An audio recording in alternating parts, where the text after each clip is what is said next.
Welcome to Real People, Real Matters. This is Diana Tulchinsky with my guest, Nara Banzragch. Nara, please tell me about your earlier life in Mongolia. Well, I was born in Mongolia. So Mongolia, it's a landlocked country located in East Asia. So it borders with China in the south and with Russia to the north. So by territory, Mongolia, it's a bit bigger land than Alaska, and with a population of 3.3 million people, and which makes it the world's sparsely populated country.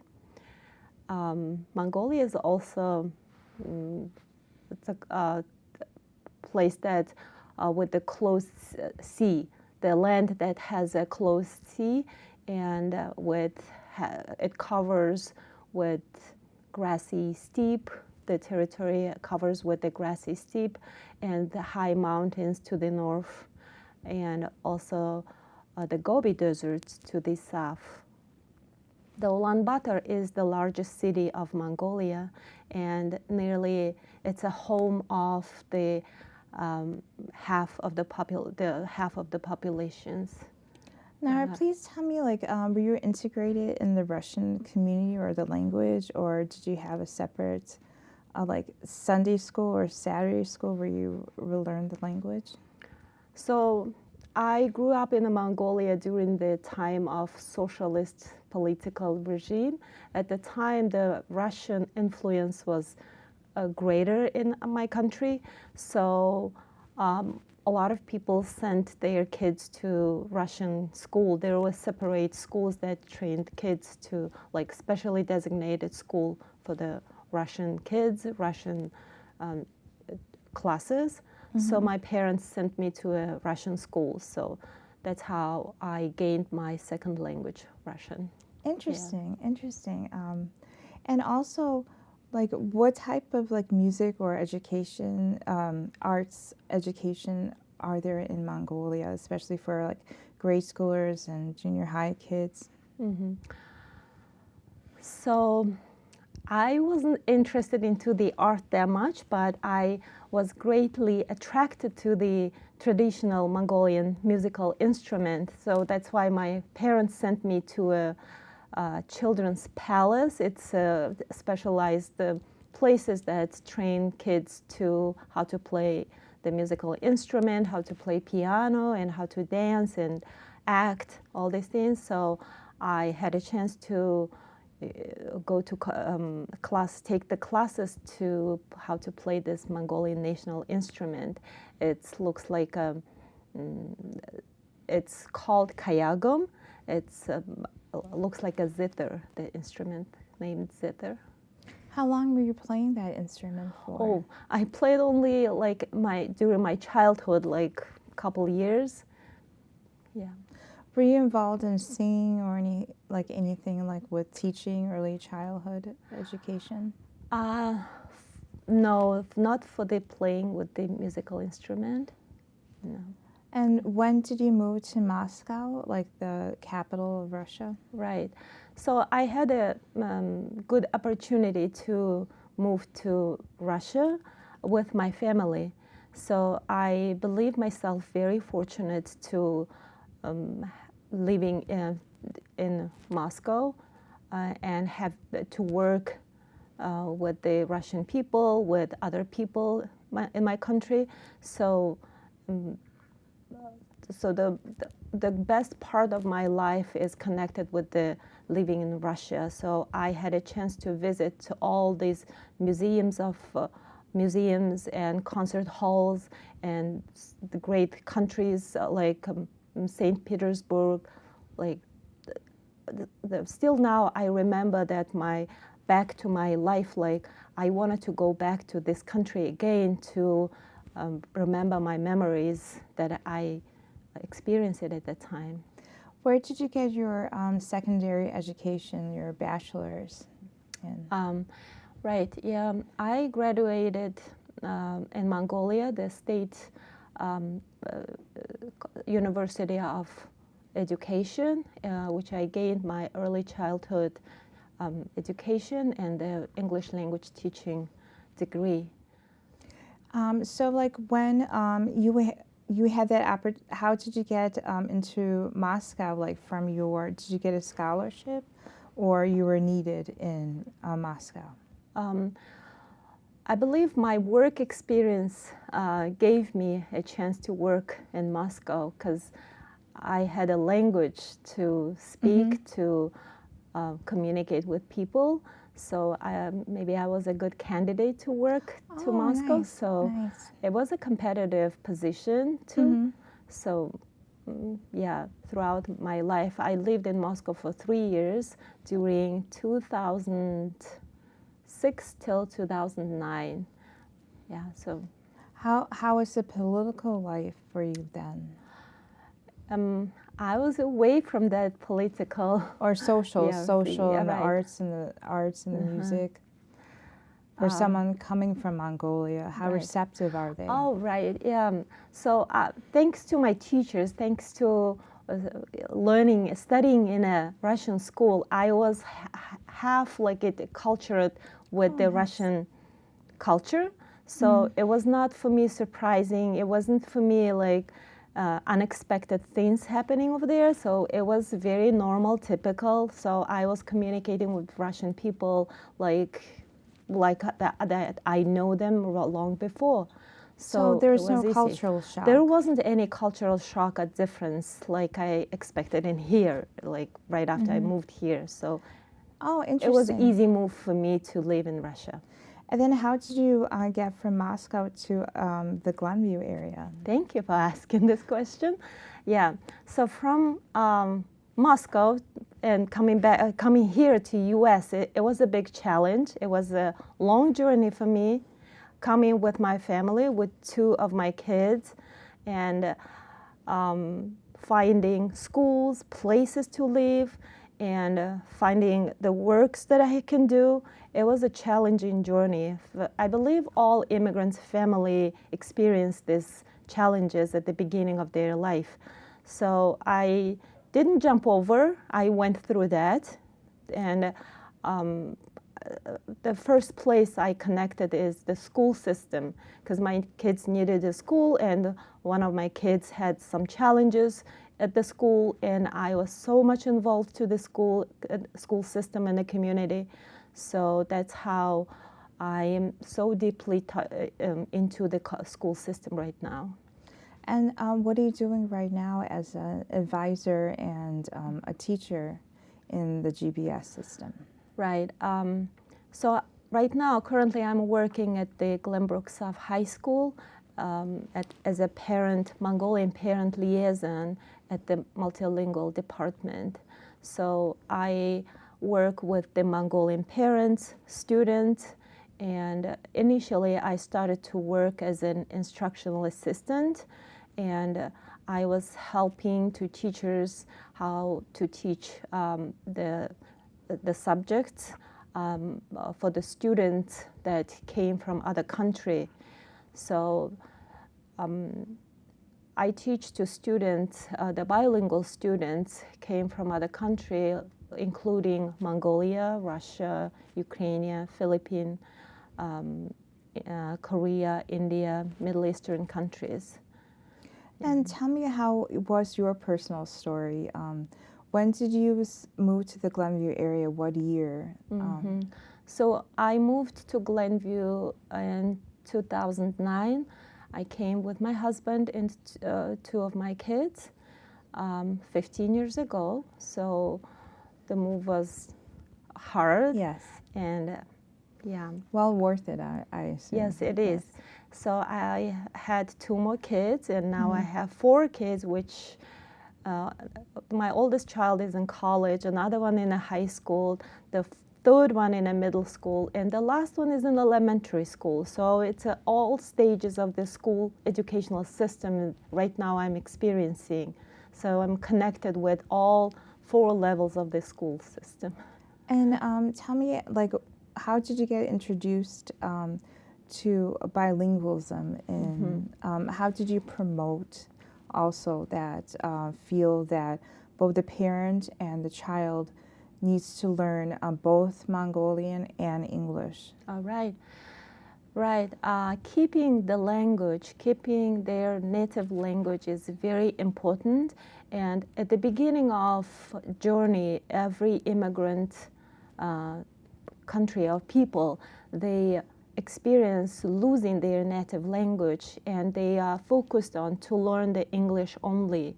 But right now, we've been here almost more than 20 years, our people in here, so they are they shifting into that, keeping their language and promoting their to learn the Mongolian language. That's why a lot of people sending their kids to Sunday school, Saturday Mongolian schools, and a lot of Mongolian cultural events are happening, promoting to keep their culture and tradition. So that's why so besides I'm working at the Glenbrook South High School, I also volunteer at this Glenview School District 34 as a Mongolian volunteer. So we have a group, it's named Bilingual Parent Advisory Committee. So we usually promote and encourage parents, provide them resources, and advocate for them. So mostly we invite the guest speakers who are successfully running the business, successfully doing their works. So we're also invited from the Northville Township. What do they provide? What kind of services? Also, we invited the North Suburban Legal Aid Clinic places, and so our parents can get support from those places, those agencies. And providing the language, the support of Mongolian language, we just recently, this year, started the initiation of teaching Mongolian language, creating the Mongolian language classes at Westbrook School and Glengrove School. So Westbrook and Glengrove schools have after-school Mongolian language classes, which I teach also over there. Oh, interesting. Yeah. So we have almost together like 2 classes in each school. So we have almost 50 students that actively learning the Mongolian language from the kindergarten till 4th, 5th grade students. Nara, please tell me the current speaker that was talking about mental health and dating issues for young adults.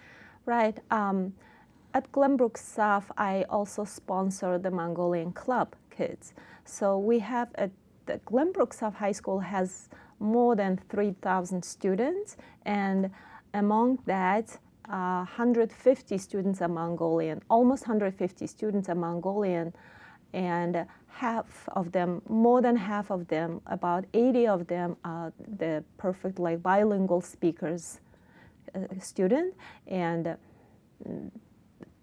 the rest of them are the kids that were born and raised here. So this unique mixture of the students, making them help the students to acculturate, to learn from each other, and keeping the traditions and passing along the tradition and culture, learning, and all these things. So at the Glenbrook South Mongolian Club, we usually also invite the guest speakers. We learn from each other. We make field trips, and we make some volunteering jobs around the schools and the places. So just yesterday, we had a club meeting and invited a guest speaker from the local agency named Kanwin, and that place provides the gender provides the services for the women, for the domestic violence women. I'm sorry. So domestic violence happens toward women, I guess, like in any age, in young adults, Right. especially for teens to start dating, and Right. then domestic violence happens in their household, and then, like steps to prevent that and help outreach. Right. Yes. So that's why we thought it would be interesting topic for our Mongolian kids, because it's a cultural difference, and they don't know how to situate in a new country.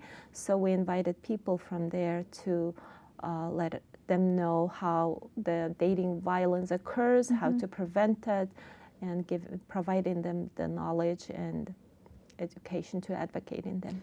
Interesting. And then, like, for ESL students, how, like, do you see students vary, like, going into, like, mainstream math and science? It takes them 1 year or several years. It depends the kid. So some kids just coming here for just after 1 year just smoothly transitions to the mainstream. But for some students it's different. For some students it takes more than year, 2 year, 3 or 4 years. So I see a lot of Mongolian kids that coming from the country and moving and adjusting to the U.S. school system and having a lot of people, having a lot of peers that speak same language, helping them to adjust faster, to acculturate, to navigate themselves, to get the resources, to involve to the activities, and they just feel really smooth and comfortable. And I see that transition. It's exciting for me to see how the kids transition very smoothly and nicely. There is no, like, mentally the kids, you know, it's exhausted coming from other country. Even for the adults, it's harder, you know, moving from other country. So for our kids, it's working in a school system as a Mongolian person, and the first person, the student comes in, the first person is me talking to that student in their native language, asking questions, what they like, what do they do, what they wanted to major, what their future and goal. So that is the exciting moment for me, and I'm so happy that Glenbrook South District 225 is providing and encouraging the bilingual staff and kids to, you know, mentally help them. And then how important is, like, for the parents to provide interaction or involvement to prevent them from recreational drugs or legal problems? Like, how do you get the parent to join the Parent-Teacher Association and join their students in, some might go to university, some might go to community college. How do you attract the parents to get into their education? Right. So as I mentioned, at BPAC, it's a bilingual parent advisory group. So as a school has this BPAC group. So the BPAC group usually invites the guest speakers, advocates them how to navigate with the issues they confront, they face. So we invited the local agency to get to know all the services, what's the current situation, how to escape from those drugs, and how to advocate their kids. So I can say our parents are much aware now to educate their kids to, you know, to feel comfortable for their kids, avoiding with the drugs. Legal issues and drugs, recreational drugs. And do you have any musical events happening in GBS? We don't have a musical event at the GBS, but we do have the musical event that is going to happen at the Glenview Public Library. It's going to be on April 26th, I believe, 27th, if I'm not mistaken. It's Saturday. So we encourage and promote our traditional and cultural instrument, which is named horsehead fiddle. So we did last year at the Glenview Public Library, the small presentation event. But we're going to do that this time, the second time again, and we are so happy to do that. So we're going to present the instrument and perform, and our students also will perform that event. Oh, nice. And do you have, like, any like stories about speakers, like for financial or like people that are interested in having their own business, for example? Any speakers that were outstanding? The horsehead fiddle instructors, they do have their own little classes, to training the classes for the students who are interested in to play that, learn that instrument. So there are so many Mongolian tutors and instructors are teaching, providing help to our kids. Do you have any like bank presidents or anything like that, or talking about like finances and legal resources of how to keep the Mongolian community intact, like speakers? Do you have like a list of speakers that had, outreach toward the parents in the past? So for the finance, we didn't have quite in Glenview community. We didn't have it, but we're still searching. We're still looking for. So I hope we will find some successful candidate to, look for. Oh, and do most GBS students go to college and university? Like, is there like a high completion rate for high school? Yes, I am fortunate enough to say that Mongolian people, students are very into that learning and they value the education. So a lot of people into that to how to successfully graduate their high school and to get the next degree of it. So nearly just a few of them, very low rate of them go to Oakton Community College, and most of them go to universities. Local universities that are local here. Yeah. And also, like, are you a teacher assistant at GPS? I used to be an instructional assistant for about 5 years, but starting this year, I became a parent liaison. Oh, nice, nice. And how do you like the Glenview Library and Park District? Like, is there anything like fascinating or something that stands out? Yes, it is. There are so many events, so many classes and activities that happens at the library and the Park District. So we do provide to our parents, students, like these things happening. We need to contribute, we need to involve to that, and we are very active the people that involving into those activities. So we also encourage and support the Glenview Public Library. So we're gonna start in March the story time, the Mongolian story time. So I'm gonna read the book in Mongolian for those little kids. So I'm excited to start that project. And then you mentioned that you have 4 children. Where are they studying now in university? Right. My oldest daughter, she graduated the college, Chicago University, and she's a mechanical engineer. Right now she's working as a project manager, one of the industry corporate company. And the next son, he is a junior at the Glenbrook High School, and I have an ITA middle school son, and I have the youngest son who goes to Glen Grove School. Oh, nice, nice. Yeah. And do you have like any plans for teaching privately or like tutoring privately at all? As I mentioned before, I teach Mongolian language at Westbrook School and Glen Grove School. So teaching Mongolian language, it's my experience also. So I teach Mongolian language to smaller kids. Nara, please tell me about the Parenting in Brain and Mind. All right. So the local agency, Family Service Center, is hosting a meeting with 2 Mongolian parents. It's called Parenting with Mind, the Parenting Mind in the Brain for the Mongolian parents. So they're gonna host the meeting for specifically for Mongolian parents in Mongolian language.